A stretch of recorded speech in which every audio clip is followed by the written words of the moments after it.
이 시각 주요 뉴스입니다. 어젯밤 인천 송림동에 있는 현대시장에서 큰 불이 나 한때 대응 2단계가 발령됐습니다. 늦은 시간이라 다행히 다친 사람은 없었지만 점포 55개소가 불에 탔습니다.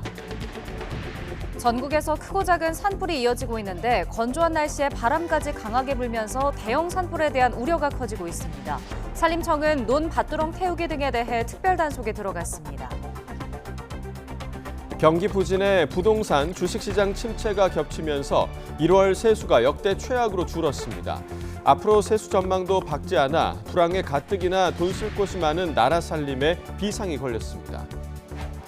중국의 국회 격인 전국인민대표대회 전인대가 오늘 개막합니다. 이번 전인대에서는 시진핑 주석의 사면임이 추인될 예정입니다. 시청자 여러분 안녕하십니까? 3월 5일 일요일 굿모닝 YTN 1부 시작합니다.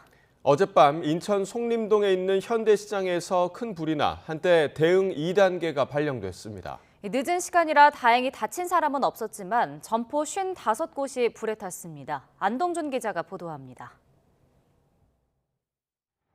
시장 건물 안에서 가스 터지는 소리와 함께 시뻘건 불길이 치솟습니다. 소방관들이 호스로 연신 물을 끼얹어 보지만 역부족입니다. 어젯밤 11시 반쯤 점포 200여 개가 입주해 있는 인천 송림동 현대시장에서 불이 났습니다. 소식을 듣고 한달음에 달려온 상인들은 통제로 인해 안으로 들어가지 못하고 발을 굴렀습니다. 불 났다고 그러시더라고. 그래서 지금 부랴부랴 나왔는데 막 떨렸죠. 그냥 갱신이 왔지 뭐. 저도 떨면서 왔지. 소방당국은 피해가 커지는 걸 사전에 막기 위해 오늘 새벽 0시쯤 대응 2단계를 발령했습니다. 다행히 인명피해는 없었지만 시장 안에 있던 점포 50여 개가 불에 탔습니다. 상인들은 새까맣게 그을린 점포 안을 보며 망연자실했습니다. 이게 어떻게 장사를 해요? 장사할 수가 없지. 냉장고고 뭐고 다 그냥 아주 이거 음식물이 이거 뭐고 그냥 아주 밖에고 뭐고 다 탔으니 이걸 어떻게 하냐고. 불은 3시간여 만에 완전히 꺼졌습니다. 자동화재 속보 설비가 있어가지고 그게 신고가 들어와서 저희가 신속하게 출동을 했습니다. 예. 스프링클러 설비 조작 이런 거는 지금 현재 확인 중에 있습니다. 예. 경찰과 소방당국은 날이 밝는 대로 정확한 화재 원인과 피해 규모를 조사할 방침입니다. YTN 안동준입니다. 네, 산불 2단계까지 발령됐던 전남 순천 산불이 21시간여 만에 꺼졌습니다. 전국에서 크고 작은 산불이 이어지고 있는데 건조한 날씨에 바람까지 강하게 불면서 대형 산불에 대한 우려가 커지고 있습니다. 보도에 허성준 기자입니다.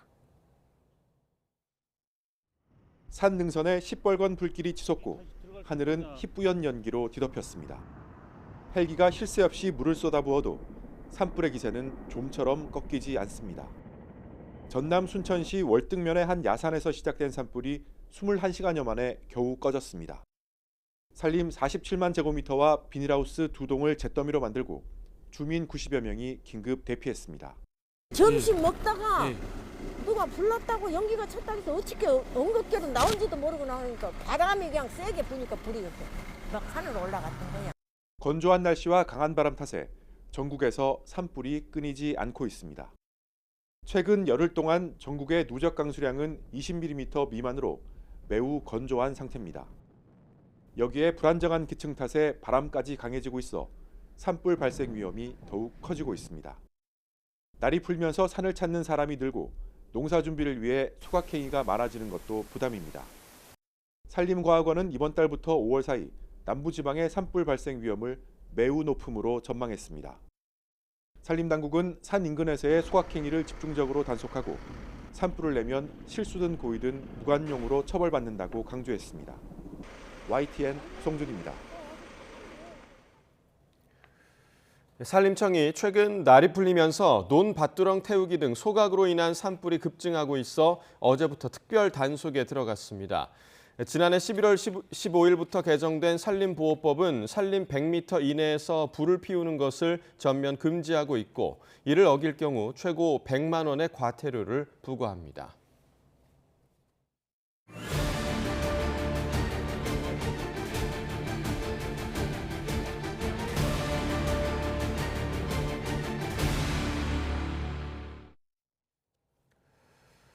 서울 면적의 3분의 1에 해당하는 숲을 태우며 역대 최악의 산불로 기록된 지난해 동해안 산불이 발생한 지 어느덧 1년이 지났습니다. 하루아침에 집을 잃은 이재민들 상당수는 아직도 임시주택에 머물고 있는데요. 김근우 기자가 만나봤습니다.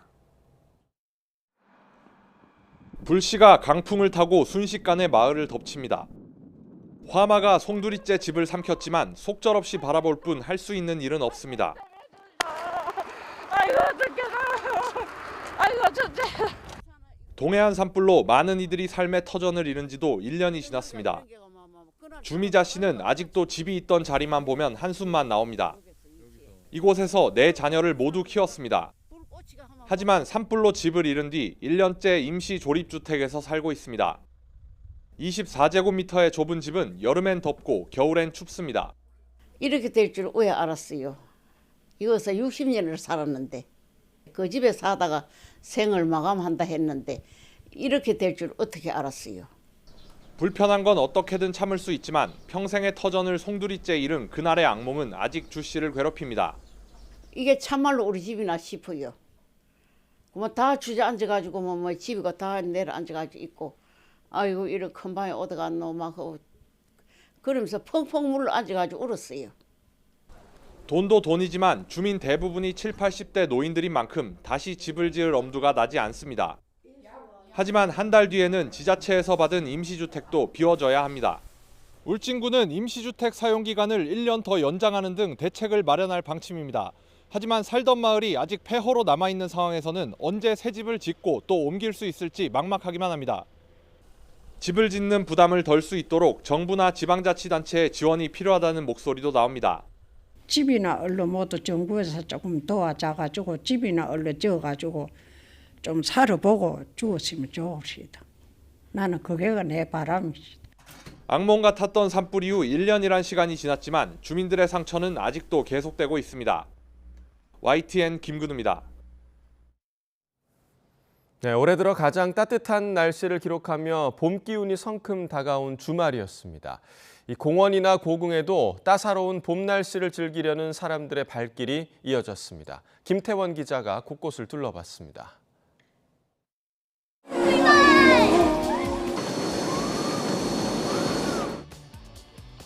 덩치 큰 코끼리가 봄 기운을 느끼듯 흐느적거리며 걸어갑니다.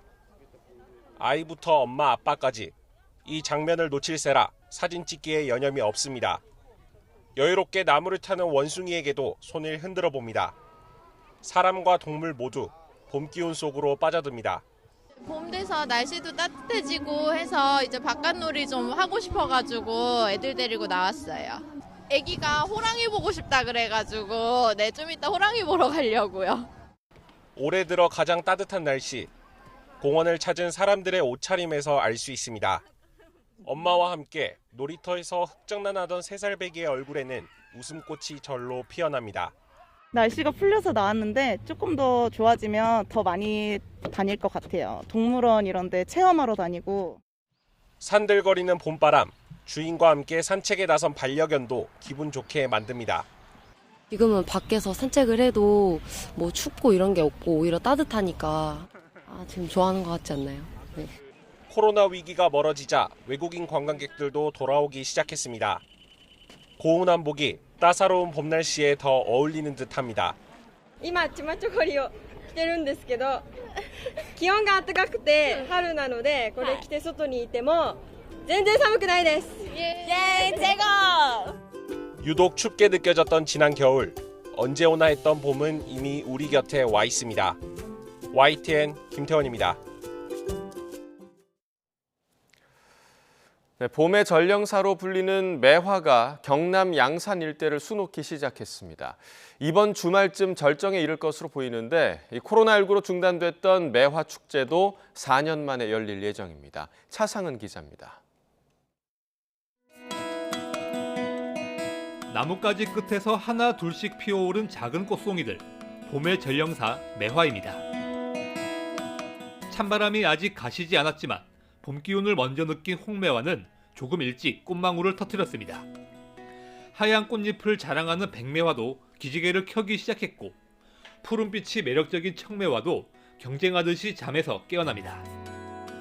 매화를 배경으로 추억을 남기는 상춘객들의 얼굴에도 환한 웃음꽃이 번져갑니다. 남편 생일 기념해가지고 지금 꽃핀 곳이 어딘가 찾아보니까 여기 양산 순례원이 나와가지고 오게 됐습니다. 코로나19로 답답한 시기를 보낸 이들에게 봄꽃은 선물처럼 다가왔습니다. 이제는 마스크를 벗고 꽃내음을 마음껏 즐길 수 있게 됐습니다. 여기 애기 안고 막 찍고 그랬었거든요. 한 3년, 4년 된 것 같아요. 애기가 막 이제 지금 무거워서 못 들었어요, 방금도. 너무 커가지고 그만큼 오래됐어요. 꽃길을 따라 달리는 경부선 열차는 낙동강과 어우러지며 한 폭의 그림 같은 장면을 선사합니다. 양산 원동면 일대의 매화는 다음 주말쯤에 절정을 이룰 것으로 보입니다. 매실농가들이 몰려있는 원동면은 축제 준비에 한창입니다. 4년 만에 다시 열리는 원동매화 축제는 경부선 원동역 일대에서 다가오는 주말에 열립니다. YTN 차상리입니다.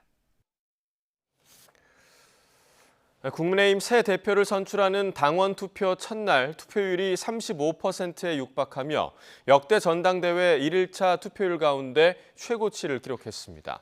국민의힘은 모바일 투표 첫날 전체 83만 7천여 명 가운데 29만 명이 참여해 투표율이 34.72%로 집계됐다고 밝혔습니다. 이는 이준석 전 대표가 뽑혔던 전당대회 모바일 투표 첫날 투표율보다 9%포인트 가까이 높은 수치입니다. 더불어민주당 이재명 대표가 강성 지지자들이 체포동의안 표결 이후 비명계 의원들을 공격하는 것을 두고 상대 진영이 가장 바라는 일이라며 공격과 비난을 멈춰달라고 촉구했습니다. 이 대표는 어제 SNS에 자신의 체포동의안 국회 표결 이후 몇몇 의원들에 대한 명단을 만들고 문자 폭탄이나 제명 요청까지 나오는 상황을 매우 엄중히 지켜보고 있다고 적었습니다. 이어 유포되는 명단은 틀린 것이 많고 자신이 한 일도 아닌데 누명을 당하는 심정은 누구보다 자신이 잘 안다고 강조했습니다.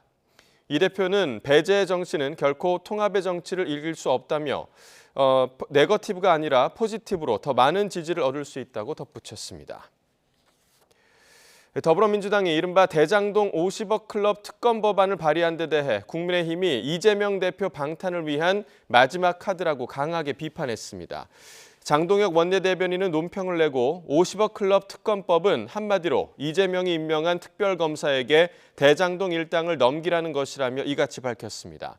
그러면서 야당의 대표 한 명이 공당을, 국회를, 대한민국의 법치주의를 이렇게 철저하게 망가뜨릴 수 있다는 것이 무섭다고 지적했습니다.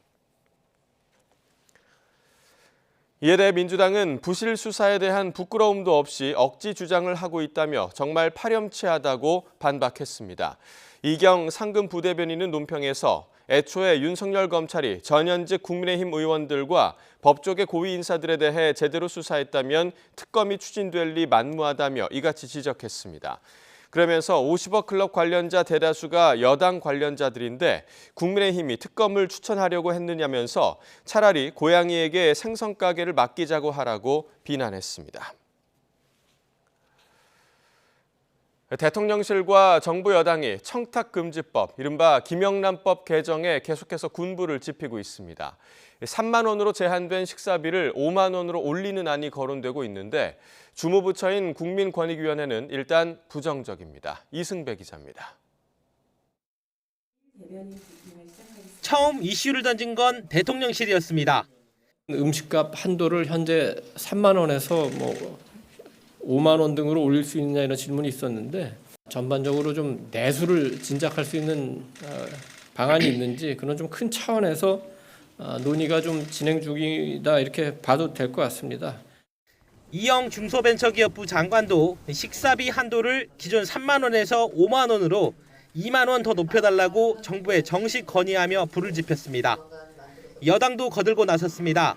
현실과 동떨어진 낡은 법 때문에 소상공인과 자영업자가 고통받고 있다면서 개정이 필요하다고 힘을 보탰습니다. 낡고 비합리적인 법이 시장을 지배하고 있습니다. 부디 온전하고 시장 경쟁이 이루어질 수 있도록 정부와 국회가 논의해 주시기 바랍니다. 식사비 기준은 시행령만 바꾸면 돼서 주무부처인 국민권익위원회 전원위원회에서 시행령을 개정해 국무회의를 거치면 바로 시행할 수 있습니다. 관건은 권익위가 협조하느냐인데 전현희 위원장은 부정적입니다. 경기 부양과 공직자 청렴, 이 두 가지 가치가 충돌하는 사안이기 때문에 사회적 합의가 필수라는 겁니다. 지난 정부에서도 여권이 강력하게 요청했지만 논의 과정에서 공직자 청렴이 우선이라는 결론이 나면서 개정이 부결됐다며 권익위의 독립성을 강조했습니다. 처리 과정을 봐도 위원장이 반대하면 제동이 걸릴 수밖에 없습니다. 안건을 전원위원회에 올릴지부터 김영란법을 담당하는 사무처장을 지정하는 것까지 모두 권익위원장의 의지가 중요하기 때문입니다. 문재인 정부 인사에서 이번 정부 들어 업무보고와 국무회의 참석을 배제하는 등 거리두기를 해왔지만 김영란법 개정에 속도를 내려면 전현희 위원장의 협조가 절실합니다. 대의를 위해 먼저 손을 내밀지 아니면 시간이 걸리더라도 국회에서 법 자체를 개정하는 방법을 택할지는 대통령실 선택에 달렸습니다. YTN 이승배입니다. 경기 부진의 부동산 주식시장 침체가 겹치면서 1월 세수가 역대 최악으로 줄었습니다. 앞으로 세수 전망도 밝지 않아 불황에 가뜩이나 돈 쓸 곳이 많은 나라 살림에 비상이 걸렸습니다. 보도에 오인석 기자입니다. 지난 1월 국세 수입은 지난해 1월보다 7조 원 가까이 덜 거쳤습니다. 감소 규모가 1월 기준으로 역대 가장 컸습니다. 소득세와 법인세, 부가가치세 등 3대 세수가 모두 줄었고 부동산과 주식시장 침체로 자산 관련 세수도 2조 원 넘게 감소했습니다. 정부는 기저효과를 고려한 실질 세수 감소는 1조 5천억 수준이라고 강조했지만 연초부터 세수 흐름에 빨간불이 켜진 겁니다. 앞으로도 기저효과와 부동산과 증권시장 부진으로 세수 감소는 이어질 수밖에 없습니다. 정종훈 기재부 조세청괄 정책관은 올해는 지난해나 재작년과 달리 세수 여건이 매우 빡빡하다며 세입 상황이 상당히 어려운 것으로 판단된다고 밝혔습니다. 이러다 보니 나라 살림도 비상입니다. 정부가 경기 침체를 막기 위해 상반기에 역대 최대 규모인 65%의 재정을 쏟아붓겠다는 계획이지만 세수가 제대로 거치지 않으면 지출도 차질을 빚게 됩니다. 이럴 경우 한국은행 일시차입이나 재정증권을 발행할 가능성이 있습니다. 세수 부족 규모가 커지면 적자 국채 발행도 배제할 수 없다는 지적도 나옵니다. 부동산에 대한 규제를 대폭 완화해서 부동산 관련 세수를 늘릴 필요가 있고 불필요한 재정 지출은 줄여야 되지만은 취약계층에 대한 재정 지출은 늘리는 것이 바람직합니다. 정부는 경기와 같이 세수도 상저하고 흐름이라며 하반기에는 상황이 일부 나아질 것으로 기대하고 있습니다. YTN 오인석입니다. 올해 들어 안정세를 보였던 원달러 환율의 최근 움직임이 심상치 않습니다. 미국의 긴축이 끝나지 않았다는 우려가 커지면서 다시 1,300원 선을 넘어섰는데요. 당분간은 고공행진을 이어가겠지만 지난해처럼 급등할 가능성은 크지 않다는 게 대체적인 분석입니다. 보도에 조태현 기자입니다.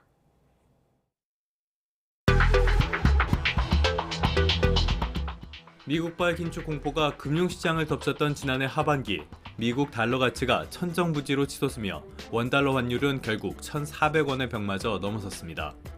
올해 들어선 1,200원대에서 안정이 되나 싶었지만 안도는 잠시뿐이었습니다. 지난달 중순 이후 상승세를 타더니 1,300원을 다시 돌파한 겁니다. 불확실 속에서 저희 환율에 쏠림 현상이 있거나 변동성이 너무 커지게 되면은 당연히 우리 금융시장 안정이나 물가에 주는 영향을 고려해서 저희들이 조치를 취할 예정입니다. 원달러 환율이 오르는 건 미국의 영향입니다. 예상을 뛰어넘는 수준의 물가와 고용 등 각종 경제 지표가 연일 발표되면서 미국 연방준비제도가 예상보다 더 오래, 더 강하게 긴축 정책을 이어갈 것이란 우려가 커진 겁니다.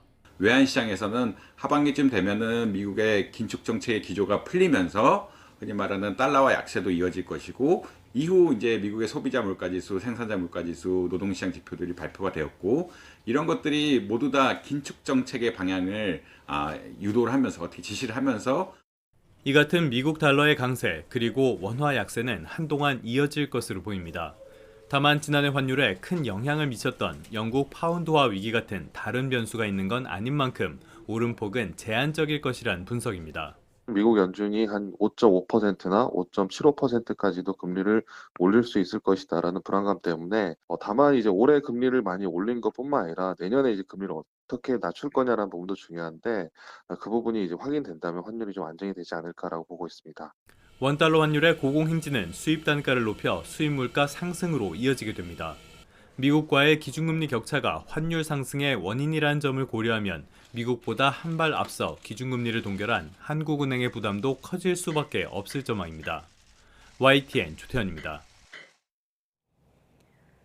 고물가 고금리 여파로 이제 막 개강을 한 대학가 분위기도 심상치 않습니다.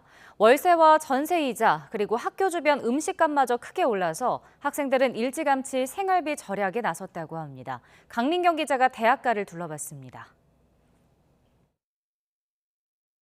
올해 대학생이 된 윤소영 씨는 입학을 앞둔 지난 1월에 학교 근처 원룸을 알아보다가 정말 깜짝 놀랐습니다. 네, 다른 사람들이 다 집을 먼저 구하기 시작하셔서 괜찮은 매물이 없어가지고 언덕배기 방 하나를 간신히 구했지만 한 달에 65만 원에 달하는 월세에 식비마저 부담스러워서 개강 전부터 주말 아르바이트를 시작했습니다. 대학가인데도 10,000원대 넘는 식당들이 많고 약간 생활비나 월세나 그런 거에 좀 부담을 느껴가지고 대학원생인 23살 이은정 씨의 전세 대출 이자는 1년 사이 3배 가까이 올랐습니다. 빠듯한 살림에 어딜 더 절약해야 할지 막막할 뿐입니다. 공부를 좀 더 해야 되는데 아르바이트를 포기할 수 없는 그런 상황이 되는 것 같아요. 봄의 시작과 함께 희망으로 가득 찼던 대학가 풍경이 눈에 띄게 달라졌습니다. 대면 강의가 시작됐지만 학교에 돌아온 학생들의 표정에선 근심이 엿보입니다. 월세와 금리에 더해 학교 주변 식당 음식값마저 일제히 인상되면서 숨만 쉬어도 내야 하는 생활비 부담이 한층 커졌기 때문입니다. 실제로 서울 대학가 주변 평균 원룸 월세는 지난해 11월 기준 이화여자대학교가 18만 원, 한양대학교는 12만 원이 올랐습니다. 연세대학교와 고려대학교 주변도 각각 7만 원씩 올라 인상 추세가 뚜렷합니다. 이대 앞에 연세대 다니지 이대 쪽에 근데 상당히 많이 오른 느낌을 받았어요. 교통이 불편해도 더 싼 집으로 이사하는 학생들도 적지 않습니다. 그러나 공과금마저 모두 오른 상황에서 생활비를 더 줄인다는 것 자체가 쉽지 않습니다. 가스를 좀 아껴서 트는 편이다라고 생각을 하는데 올해는 2배가 올라서 거의 7만 원 좀 넘게 나왔었습니다. 신학기의 설렘에 앞서 당장 먹고 사는 걱정부터 해야 하는 처지. 2023년 대학생들이 마주하고 있는 현실입니다. YTN 강민경입니다.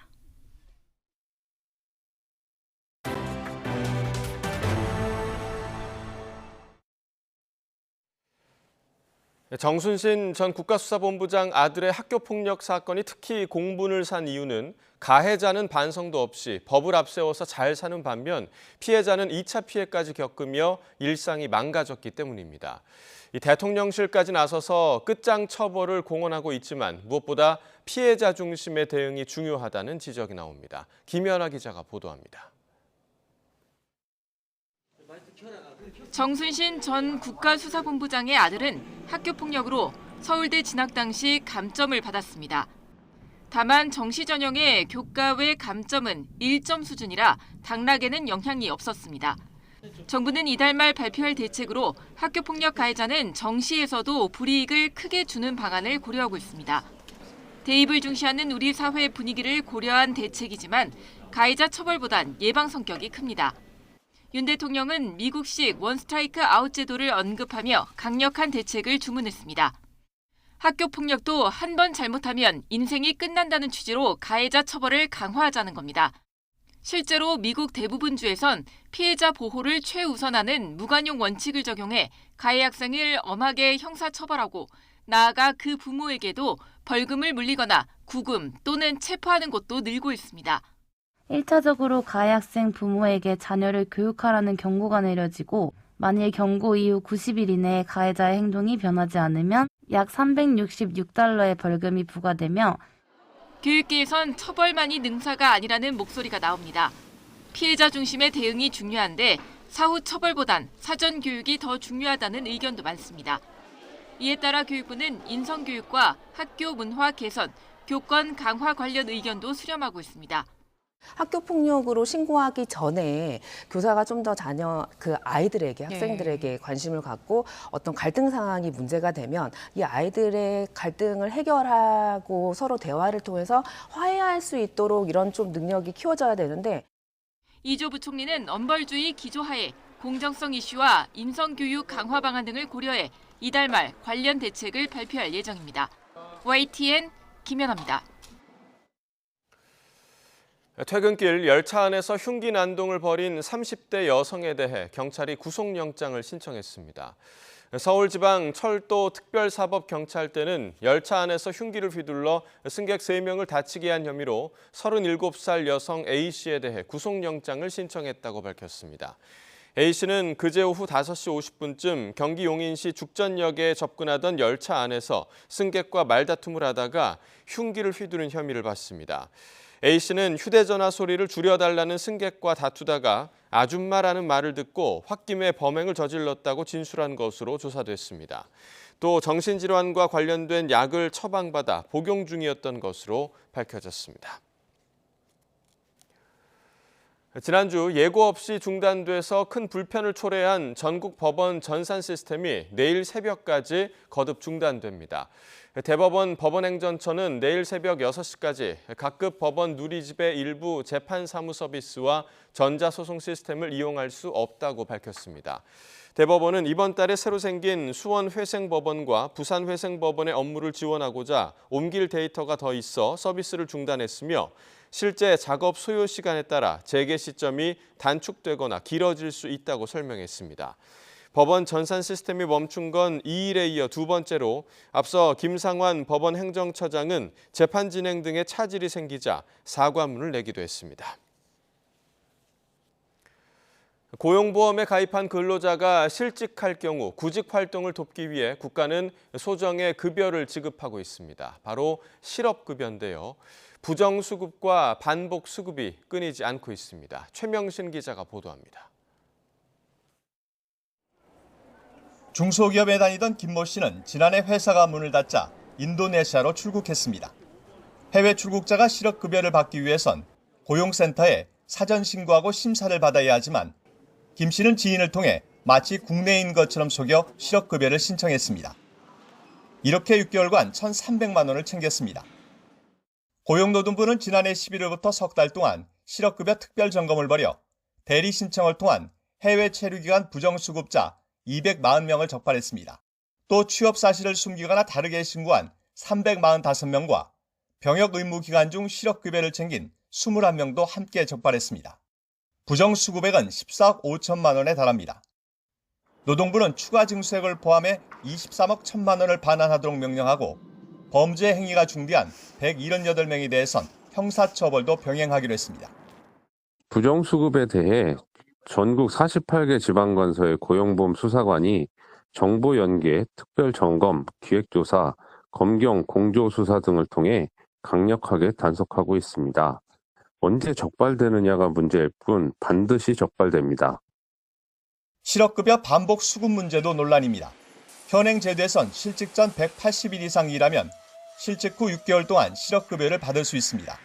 하지만 수급 횟수에 별도의 제한이 없다 보니 5년 동안 3회 이상 실업급여를 반복 수급한 사람은 2018년 8만 2천 명에서 지난해 10만 2천 명으로 늘었고 지급액도 2,940억에서 4,986억으로 급증했습니다.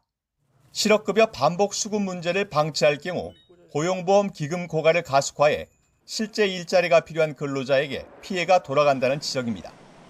이 실업급여라고 하니까 많은 분들이 그냥 일을 그만두기만 하면 받을 수 있는 돈이라고 생각하고 또 이제 본인들이 이제 직장 생활할 때 고용보험료라는 걸 항상 납부를 해왔으니까 일을 그만두면 당연히 받아야 된다는 인식이 엄청 커서 국민의힘 홍석준 의원은 수급 자격자가 5년 동안 2회 이상 실업급여를 받은 후 다시 실업급여를 받는 경우 급여액을 감액하고 급여 일수를 단축하는 개정안을 지난달 24일 대표 발의했습니다.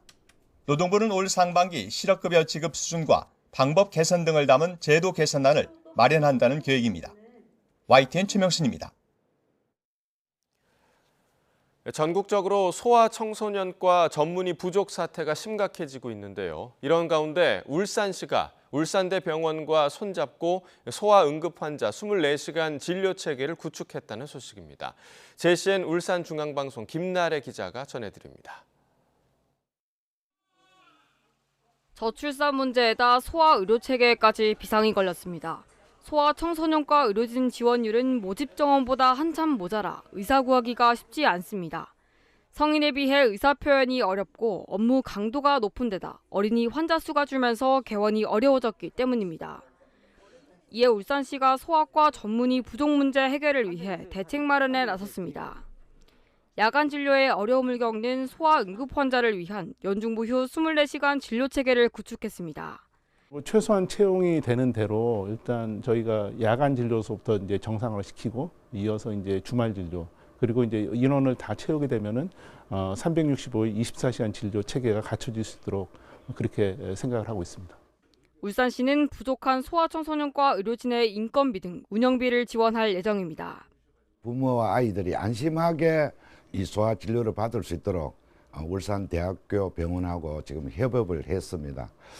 우리의 주인공, 미래의 주인공인 아이들이지 않습니까? 소중한 생명을 지킬 수 있는 그런 계기가 될 것으로. 아이를 가진 부모는 조금이나마 걱정을 덜게 됐습니다. 저출산이지만은 앞으로 뭐 결혼할 청년들이나 저희 같은 경우에는 애들이 있으니까는 애들이 아프고 그러면 가깝기 때문에. 이번 소아응급 환자 24시간 진료 체계가 사각지대에 놓인 소아 의료 문제를 해결할 대책 중 하나가 될 것으로 기대됩니다. JCN 뉴스 김나래입니다. 토양은 생물들이 살아가는 데 꼭 필요한 요소지만 환경오염 등으로 점점 황폐해지고 있는데요. 전남 구례군이 자연을 복원하는 흙 살리기 운동으로 생태도시 구축에 나섰습니다. 오선열 기자입니다. 친환경 벼를 수확하는 전남 구례의 재배단지입니다. 농약 대신 천연 비료액을 사용해 오메가3 성분이 함유된 쌀을 생산합니다. 비옥한 토양에서 자란 쌀은 전량 생활협동조합에 납품됩니다. 우리 구례는 굴뚝이 없습니다. 공장이 없습니다. 공기 얼마나 좋습니까? 그렇게 하다 보니까 친환경 재배가 굉장히 가능하고요. 장소가 좋습니다. 넝쿨마다 매달린 오이를 수확하는 손길이 분주합니다. 지리산과 섬진강을 끼고 있는 구례는 토양에 철분이 많아 오이 농사의 최적지로 꼽힙니다. 구례 오이는 이 지리산에서 원래 청정지역에서 재배를 하고 있거든요. 땅이 건강해야 식물도 건강하지 않습니까요? 그래서 우리는 최대한의 육점을 토양을 살리는 데 중점을 두고 있습니다. 구례군은 환경회복과 탄소 절감을 위한 TF팀을 꾸려 흙 살리기에 나섰습니다. 종합발전계획을 수립해 흙 속의 미생물 생태계를 복원하고 생태농업의 고장으로 발돋움할 계획입니다. 2022년도에 우리 탄소 중립 제로화 정책을 선포를 했거든요. 그래서 이제 이런 것을 같이 맞물려서 토양을 미네랄이 많은 그런 토양으로 바꾸어서 토질 개설을 해서 농산물을 지으려고 준비를 하고 있죠. 구례군은 탄소 중립 흙살리기 업무 협약을 맺고 류재춘 화백을 홍보대사로 위촉했습니다. 류 화백은 전통 한국화의 멀티미디어 기술을 접목해 우리나라의 자연을 전 세계에 알리는 데 힘쓰고 있습니다. 20년 전부터 구례산동하고 지리산을 많이 그렸어요. 제 작품을 통해서 자연이 얼마나 좋고 우리의 근본인 거를 깨닫게 많은 분들이 자연을 그렇게 좋아하고 자연을 보면서 행복해 하셨으면 좋겠고요. 구례군은 오는 4월 흙의 중요성을 알리는 선포식을 열고 시민들도 함께 참여할 수 있는 흙살리기 박람회도 마련할 계획입니다. YTN 오선열입니다.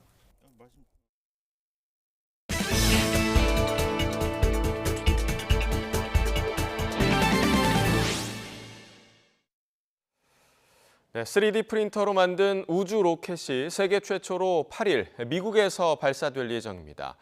높이 33m의 이 로켓은 3D 프린팅을 이용한 제작으로 비용을 크게 낮췄는데요. 이번 발사에 성공할 경우 기존 민간 우주업체 스페이스X의 강력한 라이벌이 될 것으로 전망됩니다. 이성규 기자입니다. 알루미늄 합금 등을 재료로 활용하는 3D 프린터가 로켓의 연료 탱크를 만들고 있습니다. 미국의 우주 스타트업 렐러티비티 스페이스는 연료 탱크부터 엔진까지 로켓의 85%를 자체 개발한 3D 프린터로 만들었습니다. 그러니까 알루미늄으로 사용할 수 있는 것들은 아마 알루미늄으로 3D 프린팅을 한 것 같아요. 근데 그거 이외에 내열성을 요구하는 물질들은 자체 개발한 어떤 특수 재료를 쓴 것 같고요. 테란1으로 명명된 높이 33m의 이 로켓은 액체 산소와 액체 천연가스, 즉 LNG를 연료로 이용하는데 LNG가 로켓 연료에 적용된 것은 이번이 처음입니다. LNG는 일상에서도 흔히 쓰는 연료로 보관과 운송, 가격이 싸다는 장점이 있습니다. 이 로켓은 오는 8일 미국 플로리다주 케이프 커너버럴 우주군 기지에서 3D 프린팅 로켓으로는 처음으로 발사될 계획입니다. 렐러티비티 스페이스는 앞으로 재활용 3D 프린팅 로켓인 테란-R을 만들어 화성 탐사에 사용할 계획입니다. So for Terran-1, it's mostly low Earth orbit, the first rocket.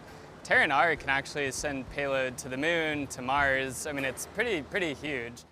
렐러티비티는 3D 프린터와 자동화 로봇을 이용해 부품 수를 기존 로켓의 100분의 1로 줄이고 제작 기간도 60일 이내로 단축했다고 설명했습니다. 팀 앨리스 렐러티비티 CEO는 기존의 재활용 로켓보다 5배에서 많게는 10배까지 비용을 낮췄다고 말했습니다.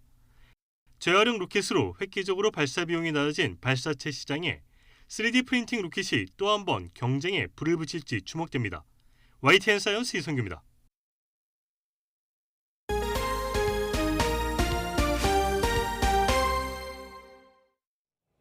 일제 강제징용 피해자 배상 해법 마련을 위해 한일 외교당국 간 막바지 협의가 계속되는 가운데 우리 정부의 공식 해법 발표가 초읽기에 들어갔다는 관측이 나오고 있습니다.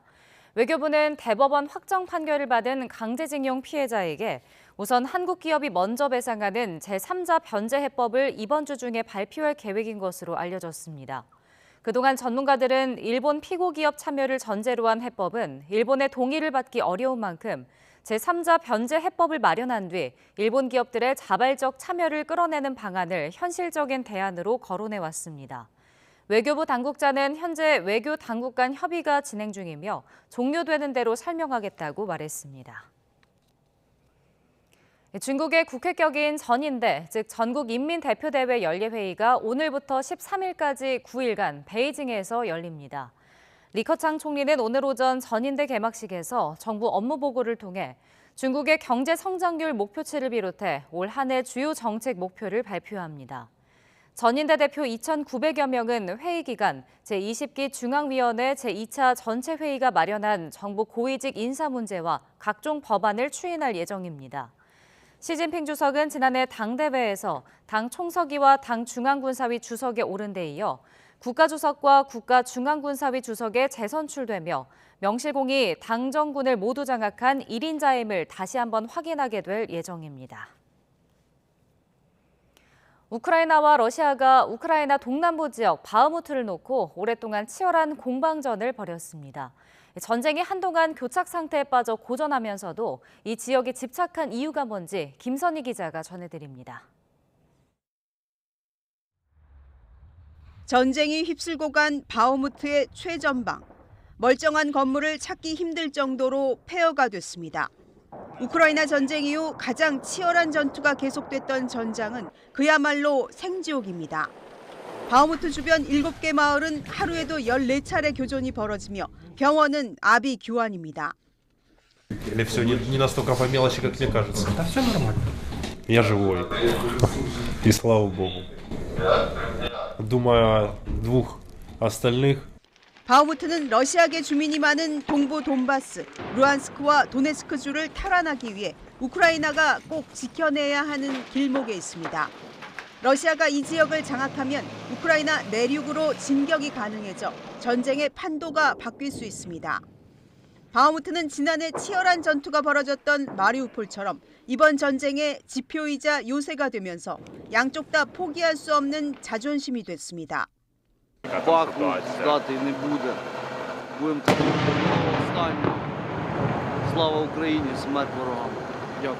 양측이 한치의 물러섬 없이 격전을 벌였지만 의외의 복병이 우크라이나 발목을 잡았습니다. 우크라이나군은 치고 빠지기식 기동성으로 선전했지만 최근 언 땅이 녹아 진창으로 바뀌며 기민함을 발휘하기 힘들어졌습니다. 젤렌스키 대통령이 서방의 전투기 지원을 줄기차게 요청하는 이유도 이런 기동성의 제약을 타개하기 위해서입니다. And I appeal to you and the world with simple and yet most important words. Combat aircrafts for Ukraine. Wings for freedom. 우크라이나는 전쟁에서 힘들게 버티고 있는 국민과 군대 사기 문제도 걸려 있어 바흐무트에서 작전상 후퇴해도 어떤 방식으로든 다시 공격에 나설 것으로 보입니다. YTN 김선희입니다. 우크라이나 최대 격전지 동부 바흐무트에서 우크라이나군이 수세에 몰렸다는 영국 군사정보당국 분석이 나왔습니다. 영국 국방부 산하 국방정보국은 현지 시각 4일 공식 트위터에서 우크라이나는 현재 정예 부대를 동원해 바흐무트 수호를 강화하고 있지만 바흐무트 밖으로의 우크라이나군 재보급 경로는 점점 더 제한되고 있는 상황이라고 밝혔습니다. 그러면서 우크라이나군은 바흐무트를 사수하는 데 점점 더 혹독한 압박을 받고 있다고 덧붙였습니다. 조 바이든 미국 대통령과 올라프 숄츠 독일 총리가 워싱턴 DC에서 정상회담을 하고 러시아 침공을 받은 우크라이나에 대한 지원과 러시아에 대한 압박을 계속하기로 했습니다. 바이든 대통령은 회담 모두 발언에서 미국과 독일은 우크라이나의 안보 지원을 위해 협력하고 푸틴에 대한 압박을 계속하고 있다고 말했습니다. 또 푸틴은 우크라이나 침공 이후 서방이 분열될 것으로 기대했지만 북대서양 조약기구 동맹을 더 강하고 더 능력 있게 만들고 있다고 강조했습니다. 러시아의 침공 이후 1년 넘게 이어지는 전쟁 속에 우크라이나 피난민들은 인접국은 물론이고 멀리 떨어진 이스라엘 등에도 머물고 있습니다. 이스라엘의 한인들과 한국에서 온 봉사자들이 이들 피난민을 도우며 온정을 나누고 있습니다. 명형주 리포터가 전해드립니다. 이스라엘 예루살렘에서 서쪽으로 자동차로 약 1시간 반 거리의 도시 아슈도드. 이곳의 난민센터에 머리가 희끗희끗한 노인부터 생후 7개월 된 신생아까지 러시아의 폭격을 피해 고향을 떠난 우크라이나 피난민 50여 가정이 모였습니다. 피난민을 위한 지원품 나눔 행사를 연 건 이스라엘에서 10년째 소외된 이웃을 돕는 한인단체. 지난해 3월부터는 이스라엘 당국과 함께 우크라이나 피난민들의 생활을 돕고 있습니다. 너무나 급박하게 오는 팀들이 많고 그래서 작년에 저희가 3월부터 이렇게 지금 지원을 하면서 여러 가지로 뭐 전화 카드라든지 또 필요한 부분이라든지 뭐 여러 가지로 그런 필요에 따라 지금 저희가 돕고 있습니다. We are pleased to get the Korean organization here with all the people and very nice for all the countries to help us to get them here in our city. 러시아의 침공 이후 이스라엘로 피난온 우크라이나인은 약 3만 4천 명. 그중에서도 난민센터를 찾은 피난민 대부분은 이스라엘에 온 지 한 달도 채 되지 않아 아직도 폭격 소리가 귀에 맴돕니다. 한인 봉사자들은 당장 생활에 필요한 침구류와 온열용품은 물론 위로를 담은 풍선 공예품과 따뜻한 손 마사지도 준비했습니다. 흥겨운 태권도 시범이 시작되자 걱정으로 가득했던 얼굴에 미소가 떠오르고 장내에 울리는 우크라이나 국가 연주엔 참아왔던 눈물이 흐릅니다. 이번 행사엔 현지 한인들의 지원 활동에 힘을 보태기 위해 한국에서 온 봉사자들도 함께해 언어의 장벽을 뛰어넘는 뭉클함을 주고받았습니다. 당신은 사랑받기 위해 태어난 사람이라는 곡을 불러드렸는데 그분들이 가사를 하나도 이해 못했을 텐데도 막 눈물도 흘리시고 막 엄청 반갑게 웃어주시는 분들도 있고 끝나고 감사하다고 막 표현을 해주셔가지고 그런 것들이 언어가 이상의 것으로 우리가 마음을 나눌 수 있구나라는 것을 느끼게 해주셨던 것 같습니다. 대부분 여성과 어린이, 노년층으로 이루어진 우크라이나 피난민들. 전쟁 초기와 비교해 사회에 관심이 줄어 일자리와 머물 곳을 찾기 어려워진 현실을 호소하면서도 먼 한국에서 우크라이나를 위해 기도하고 있다는 응원엔 감사의 말을 전했습니다. молиться за то, чтобы народ Израиля открывал свои сердца, примирялся с Богом. We are, people from Korea, US, all praying for Ukraine, and all praying for Israel. Thank you, Israel. Thank you. 이스라엘 예루살렘에서 YTN 월드 명영주입니다.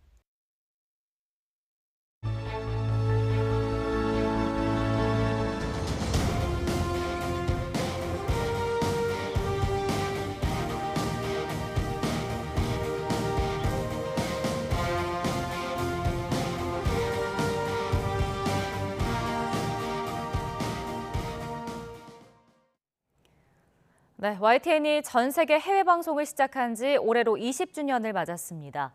730만 해외 동포들은 삶의 터전이 서로 다를 뿐 늘 한국어 방송을 보면서 고국 소식에 귀 기울이고 있는데요.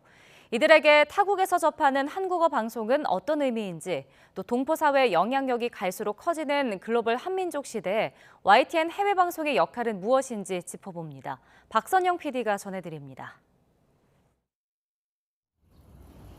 이른 아침 한 식당에 출근한 조규철 씨는 식당 문을 열자마자 가장 먼저 TV부터 켭니다. 그 순간 자정을 넘긴 한국에서 송출한 YTN 자정 뉴스가 방송됩니다. 30여 년 동안 미국에서 운영해온 이 식당에는 이렇게 아침부터 밤 늦은 시간까지 하루도 빠짐없이 YTN 방송이 나옵니다. 아침에 오자마자 틀고 보고 24시간 틉니다. 한국 동포들한테는 굉장히 좋은 역할을 하는 것 같아요. 식당을 찾은 손님들도 TV를 보면서 자연스레 고국에서 일어나는 다양한 소식을 접하게 됩니다. 한국하고 여기하고 미국하고 보면은 서로 반대에 살고 있는데 실시간으로 볼 수 있다는 거는 요새 정보화 시대에 굉장히 도움이 되는. 수십 년 전 저마다의 이유로 고국을 떠나 이국 땅으로 터전을 옮긴 동포들. 말도 문화도 낯선 고단한 타향살이 속에 한국 방송만큼은 꼭 챙겨보며 고국 소식에 귀 기울이고 있습니다. 저희가 해외에 살고 있잖아요. 그런데 YTN 같은 경우에는 실시간으로 뉴스 소식이 빠르다 보니까 저희가 YTN을 찾아보게 돼요. 근데 YTN을 보게 된 원인은 좌우로 치우치지 않고 중립적으로 얘기해 주니까. 최근 튀르키예 지진 이재민들을 돕기 위해 나선 세계 곳곳 한인들의 소식부터 우리보다 앞서 최악의 코로나19 위기를 마주한 유럽 내 동포들의 상황까지 YTN은 재외동포 전문 채널로서 전 세계 동포 사회를 집중 조명하는 콘텐츠를 제작 방영하고 있습니다. 이를 통해 우리가 잘 몰랐던 동포들의 삶과 깊숙한 이면을 입체적으로 국내외 시청자에게 알리는 역할도 해오고 있습니다. 국내에 있는 우리나라의 국민들도 해외 현지를 조금 더 많이 파악할 수 있고 그러한 해외 동포하고의 공감대를 넓히는 데 굉장히 많은 기여를 해오고 있다고 생각합니다. 특히 지난해 4월 글로벌 나우에서 방영한 미국 한인 노인들의 고립감 보도는 언어와 문화 장벽은 물론 코로나19 장기화로 우울감이 극심해진 동포 노인들의 실태를 가감없이 다뤘습니다. 혼자 갇혀서 있는 생활을 하다 보니까 베리베리 생각이 다 나는데 복지 사각지대에 놓인 한인 노년층의 삶이 방송을 통해 알려지면서 지역사회에서는 이들을 돕기 위한 다양한 노력이 이어지고 있습니다. 얼마 전에는 미국과 한국 노인들이 함께 어울려 취미생활을 즐기고 음악과 미술도 배울 수 있는 복지센터가 생겼습니다.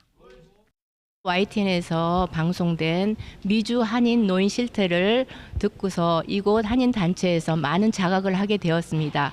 그래서 그 이후로 한인 어르신들을 위한 프로그램이 많이 마련되어 있습니다.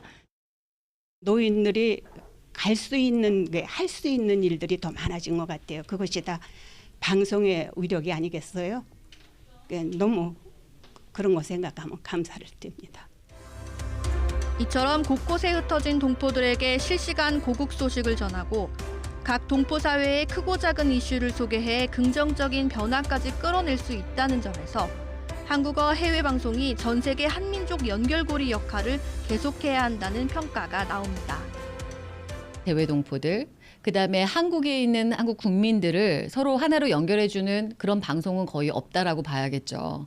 서로 마음의 문을 열어야 된다고 하는데 그거를 할 수 있는 뭔가 그 플랫폼 같은 게 없는 거예요. 오랫동안 이 YTN이 이렇게 전 세계 방송을 하고 미국에서 특히 각 로컬의 그런 이슈들을 취재하고 프로그램을 만드는 거를 제가 보면서 이런 게 하나의 모델이 될 수 있겠다. 더구나 한류 확산 등의 영향으로 한국의 위상이 어느 때보다 높아지고 정계 등 주류 사회에 진출하는 한인도 크게 늘고 있습니다.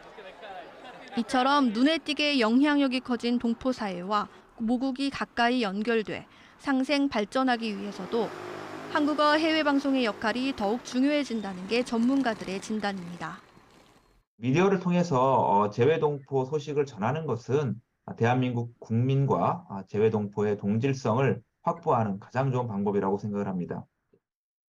해외 한국어 방송이 우리 모국과 동포 사이가 보다 더 가까워지는 계기가 되고 또 한민족 네트워크의 중심축 역할을 충실히 수행할 수 있을 것으로 기대합니다. 전 세계 해외 방송 20년. 방송 환경과 시스템이 급변하는 동안에도 고국과 동포 사회의 가교 역할을 하며 글로벌 한민족 채널로 사명을 지켜온 YTN은 새로운 20년을 향한 출발점에 다시 섰습니다. YTN 해외 방송 20주년 진심으로 축하드리고요. 저희 국민들의 목소리가 양적으로나 질적으로 더 많이 생생하게 반영되도록 해외 방송이 큰 역할을 할 수 있다고 봅니다. 해외에 있는 우리 동포들이 모국의 일체감을 가질 수 있도록 많이 도와주신 것에 대해서 감사드립니다. YTN 해외 방송 20주년 축하합니다. YTN 화이팅! YTN 월드 박선영입니다.